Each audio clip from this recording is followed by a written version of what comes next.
Hello दोस्तों, नमस्कार। SM किसी चैनल में मैं आप सभी लोगों का दिल से बहुत बहुत स्वागत करता हूं। अगर आपने पहली बार विजिट किया जरूर चैनल को सब्सक्राइब कर लेना। Free stock market classes, let's learn stock market and finance, इन दोनों चैनल को चाहो तो फॉलो करके रख सकते हो। दोनों चैनल के लिंक आपको ऊपर आई बटन पे या फिर नीचे डिस्क्रिप्शन में मिल जाएंगे। सो चले दोस्तों, फिलहाल तो इस वीडियो को स्टार्ट कर लेते हैं। सो ठीक है दोस्तों, अभी हम लोग आ चुके हैं बिल्कुल हमारे नॉर्मल स्क्रीन के ऊपर। एंड आज के दिन की अगर हम लोग बात करें तो जो एक वेल एक्सपेक्टेड चीज़ थी कि आज के दिन क्या, यस, लाल रंग हम लोग को बाजार में देखने को यहाँ पे मिल सकता है। इसके चांसेस काफ़ी हाई थे, ठीक है, क्योंकि आप सभी लोगों को पता ही है कि 2 दिन पहले एक मैंने वीडियो भी कवर करके रखा था कि मंगलवार को बाजार में तांडव होने के चांसेस काफ़ी ज़्यादा है। ठीक है, इसमें कोई रॉकेट साइंस की तो ज़रूरत यहाँ पे है नहीं, ठीक है, कि ऐसा क्यों हो सकता था करके। बट यस, वही चीज़ें हम लोग को होती हुई देखने को यहाँ पे मिल गई। एंड आज के दिन आप यहाँ पे चेक कर सकते हो, उसका रिएक्शन साफ साफ हमारे बाजार में होते हुए देखने को यहाँ पे मिल चुका है। तो सेंसेक्स आप देख सकते हो लगभग 1400 पॉइंट, मतलब नियर बाय 2% के आसपास गिरते हुए देखने को यहाँ पे मिल गया। निफ्टी की अगर हम लोग यहाँ पे बात करें तो निफ्टी 50 भी आप देख सकते हो 350 पॉइंट, और वी कैन से 1.5% तक हम लोग को गिरते हुए देखने को यहाँ पे मिल चुका है। ठीक है, हाई की अगर हम लोग बात करें 23,565 तक चले गए थे। कोशिश तो यही थी कि 23,500 के ऊपर रहे, बट एकदम चुटकी भरे समय में ही इसको इजीली यहाँ पे तोड़ा गया। एंड अभी हम यहाँ पे कह सकते हैं अगर कोई पॉजिटिव पॉइंट ही अगर आपको लेकर चलना है तो यही है कि 23,000 का होल नंबर अभी भी इंटैक्ट है। ठीक है, बीच में वो भी चला गया था। सो ये सारी चीज़ें हम लोग को फिलहाल तो होती हुई देखने को यहाँ पे मिल रहा है। एंड बियर वालों के लिए हम कह सकते हैं दोस्तों, पूरी तरीके से मार्केट वापस रेडी होते हुए देखने को यहाँ पे मिल चुका है। बीच में हम कह सकते हैं बियर वाले थोड़े बहुत यहाँ पे गायब हो चुके थे, बट अभी हम क्या ही कह सकते हैं, उनके लिए वापस मार्केट बहुत अच्छी तरीके से यहाँ पे उनको सपोर्ट करते हुए देखने को मिल रहा है। आप देख सकते हैं निफ्टी 50 1.5% तक गिरते हुए देखने को मिल गया। नेक्स्ट 50 1%। बैंक की बात कर ले, फाइनेंस की बात कर ले, 2-2, 2.25% की गिरावट हम लोग को दिखाते हुए देखने को मिल रहे हैं। मिड कैप की अगर हम लोग बात करें तो पॉइंट में यहाँ पे चल रहे हैं, मतलब 1% पूरी तरीके से तो नहीं गिरे, ठीक है, बट पॉइंट में गिरावट देखने को मिली। स्मॉल कैप में भी वैसे ही है, 0.70 के आसपास पॉइंट में ही गिरावट देखने को मिल रही है। हर जगह पे आप देख सकते हो पॉइंट में ही आप लोगों को परफॉर्मेंस देखने को यहाँ पे मिल रहा है। एंड इनफैक्ट माइक्रो कैप में तो हरा परफॉर्मेंस देखने को मिला है। तो हो सकता है कि आज के दिन काफ़ी लोगों के पोर्टफोलियो में इतना बड़ा डैमेज देखने को नहीं मिला होगा, ठीक है, जितना कि यूजुअली, मतलब क्या होता है कि निफ्टी अगर गिर जाता है, ठीक है, तो यूजुअली हम देखते हैं कि पोर्टफोलियो की तो धज्जियाँ और ज़्यादा उड़ जाती है। ठीक है, हालांकि ये ऐसा कोई समीकरण फिक्स नहीं होता है, क्योंकि निफ्टी जो रहता है वो लार्ज कैप का इंडेक्स हम लोग को देखने को मिल जाता है। तो आज के दिन हम कह सकते हैं कि लार्ज कैप जिनके पोर्टफोलियो में ज़्यादा है, आप देख सकते हो निफ्टी 100, 200 की अगर बात कर ले, ठीक है, 500 की भी अगर हम लोग यहाँ पे बात कर ले, मेजर इंडाइसेस की अगर हम लोग बात कर ले, ठीक है, यहाँ पे बड़ी गिरावट है। बाकी मिड कैप साइज की अगर हम लोग यहाँ पे बात करें तो आप देख सकते हैं, जैसे अभी हम लोगों ने देखा कि पॉइंट में परफॉर्मेंस देखने को मिला है। तो इसलिए मैंने कहा कि शायद से ऐसा हो सकता है कि बहुत सारे लोगों के पोर्टफोलियो में इतना बड़ा डैमेज ना देखने को मिले जितना कि इंडेक्स में हम लोग को देखने को यहाँ पे मिला है। हाँ, अभी स्टॉक सेक्टर स्पेसिफिक अगर हम लोग बात करें, जिनके पास फाइनेंस है या फिर जिनके पास IT है, ठीक है, उनकी हालत आज के दिन काफ़ी खराब हम लोग को देखने को यहाँ पे मिली है। ठीक है, रियल इस्टेट वाले अगर कोई होंगे तो उन्होंने तो खून के आंसू ही यहाँ पे पिए होंगे आज के दिन की बात करें तो ये ओवरऑल परफॉर्मेंस हम लोग को आज के दिन देखने को यहाँ पे मिला था। अभी रीज़न की क्या ही बात करें, बच्चे को यहाँ पे पता है रीज़न क्या है भाई। एक ही व्यक्ति से दुनिया परेशान है, ठीक है, उनके खुद के देश वाले अभी परेशान यहाँ पे हो चुके हैं, डोनाल्ड ट्रंप। सो ट्रंप की अगर हम लोग बात करें तो आप सभी लोगों को पता ही है, रेसिप्रोकल टैरिफ का भाई जो तारीख है 2 अप्रैल, वो कल ही हम लोग को देखने को यहाँ पे मिलने वाली है। ठीक है, उन्होंने बोला था कि 2 तारीख ये बहुत बड़ा दिन होगा, मुक्ति दिन रहेगा। किस चीज़ को लेकर मुक्ति? अमेरिका को टैरिफ से मुक्ति मिलेगी। ठीक है, दुनिया भर के देश हमारे ऊपर टैक्स लगाते हैं, ठीक है, उससे आपको हम मुक्ति दिलाकर यहाँ पे रहेंगे। सो आज के दिन हमारे मार्केट की अगर हम लोग बात करें, ठीक है, जैसे आपको बोला था कि क्यों यहाँ पे गिरावट यहाँ पे होने वाली थी, इसके चांसेस बहुत ज़्यादा थे। तो आप सभी लोग पता है हमारे जो होप था वो होप चकनाचूर होते हुए देखने को मिला था। किस चीज़ को लेकर? तो आपको बताइए, अमेरिका के ऑफिशियल्स दिल्ली आए थे, बातचीत जारी थी। डेडलाइन की बात करें तो सैटरडे तक बातचीत यहाँ पे होने वाली थी, और जैसे ही वो मीटिंग कंप्लीट हो गई तो उसके ऊपर भी मैंने वीडियो बनाकर आप लोगों को बताया था। अब देख सकते हैं, देखिए ये वाला वीडियो हो गया। देन उसके बाद अगर हम लोग आगे बढ़ेंगे, ये वाला, ठीक है, कि अमेरिका और इंडिया के बीच में जो टैरिफ को लेकर टॉक चल रही है वो क्या फेल होते हुए देखने को यहाँ पे मिल रही है। कोई भी भारत को यहाँ पे मतलब जो राहत मिलनी चाहिए थी उससे रिलेटेड कोई भी एग्जाम्पशन वाली हम लोग को खबर देखने को यहाँ पे नहीं मिली थी, क्योंकि मीठी मीठी बातें तो बहुत हुई थी, क्योंकि जब उनको एक्चुअल में पूछा गया तो यहाँ पे कोई भी साइन देखने को नहीं मिला कि इंडिया को टैरिफ से रिलेटेड रिलीफ मिल रही है करके। ठीक है, और जो भी यहाँ पे मिशन चल रहा था बातचीत वाला, वो खत्म होते हुए देखने को मिला था। तो जैसे आपको बोला कि होप टूटते हुए देखने को मिल गई थी। मतलब क्या है कि 2 तारीख को भाई जब गोलियां चलाई जाएगी भाई, तो हमारा देश भी उसके बीच में यहाँ पे हम लोग को देखने को यहाँ पे मिलने वाला है। सो डेफिनेटली कंक्लूजन की अगर हम लोग यहाँ पे बात करें दोस्तों, तो टैरिफ हमारे ऊपर भी यहाँ पे लगेगा। अभी कल लगेगा, कितना लगेगा वो किसी को भी नहीं पता है। Total uncertainty. सबसे बड़ा प्रॉब्लम क्या है कि एग्जैक्टली होने क्या वाला है यही किसी को पता नहीं है। यूएस के ऑफिशियल्स को भी पूछा गया तो वो बोलते हैं हमें खुद आइडिया नहीं है कि क्या होने वाला है, उसका पैटर्न क्या रहेगा, परसेंटेज क्या रहेगा, टोटली नो आइडिया। ठीक है, इतना ही पता है कि भाई बस टैरिफ लगने वाला है। अगर किसी को पता है वो ट्रम्प को ही पता है।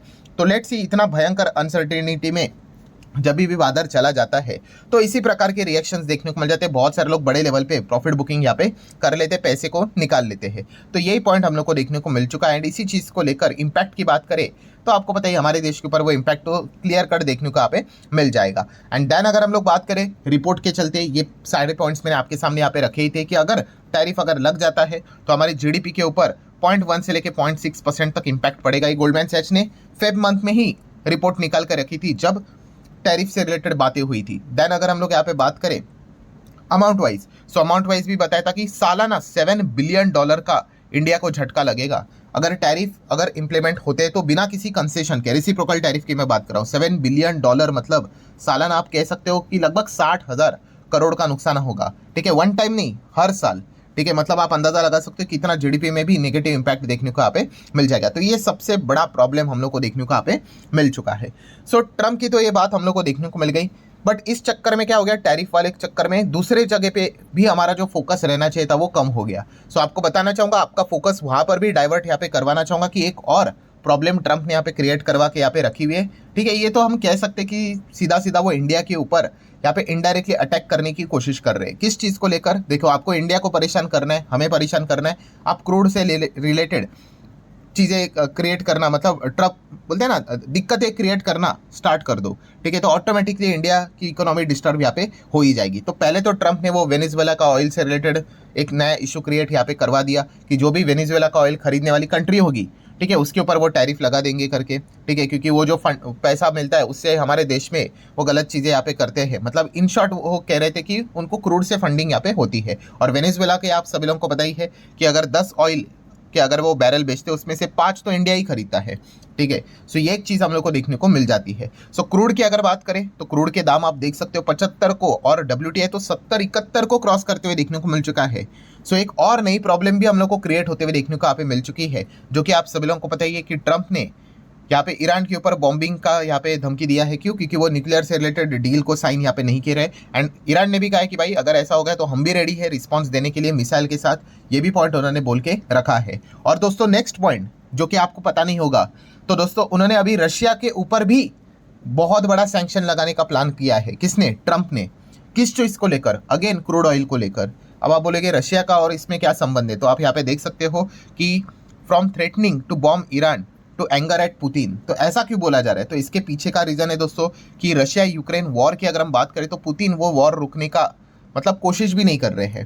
ठीक है, एंड इस चीज़ के चलते यहाँ पे हम लोग को क्या होते हुए देखने को यहाँ पे मिल रहा है, तो ट्रम्प ने यहाँ पे बोला है कि अगर आप वॉर अभी यहाँ पे नहीं रोकोगे, देख सकते हैं, impose a tariff on Russian oil if क्या बोला है कि अगर सीज फायर अगर वो नहीं करते तो 1 महीने का टाइम दिया है भाई, कि अगर रशिया यूक्रेन के साथ अभी समझौता करके अगर वॉर को नहीं रोकता है तो हम क्या करेंगे। उसका सॉल्यूशन देखिए, तो उसका सॉल्यूशन आप यहाँ पे देख सकते हो कि वो क्या करेंगे, countries purchasing the oil, Russian oil, ठीक है, उनके ऊपर 25 से 50% टैरिफ लगाएंगे। वाह, मतलब क्या है कि वापस हमारे ऊपर ही इनडायरेक्ट इंपैक्ट की यहाँ पे बात यहाँ पे की जा रही है कि जो रशिया से ऑयल खरीदेगा उसके ऊपर 25 से 50% टैरिफ लगा रहे हैं। सो अगर ये ना लगाए तो जो कंट्री रशिया से ऑयल खरीदते हैं, सो आप रशिया को बोल दो भाई कि क्या करे, सीज फायर के लिए एग्री हो जाए, यूक्रेन के साथ आपकी जो लड़ाई है उसको बंद किया जाए।